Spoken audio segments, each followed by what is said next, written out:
স্ত্রীকে ভালোবাসবেন, স্ত্রীর সাথে খুশ গল্প করবেন, ভালো মেজাজ দেখাবেন। বিশ্বনবী কোনোদিন বিবিদের সাথে খারাপ আচরণ করে নাই। বিশ্বনবীর চাইতে ভালো রান্না মক্কায় কেউ জানতো না, কিন্তু তারপরেও তিনি কোনোদিন বলেন আয়েশা তোমার রান্নাটা মজা হয় নাই।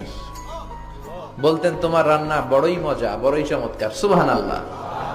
বিশ্বনবীর হাতের রান্না খায় নাই মক্কায় এমন কোন কাফেরের আন্ডা বাচ্চাও নাই। দাওয়াতি টার্গেট হিসেবে রান্না করে করে 5 জন 10 জন দাওয়াত করে খাওয়াইতেন, সবাই খেয়েছে।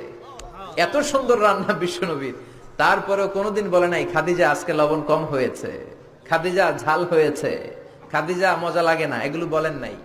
এরকম স্বামী হতে পারবেন? পারবেন তো? একজন কইছে ইনশাআল্লাহ, বাকিরা কয় দেখি কি করা যায়। এগুলো করবেন না প্লিজ।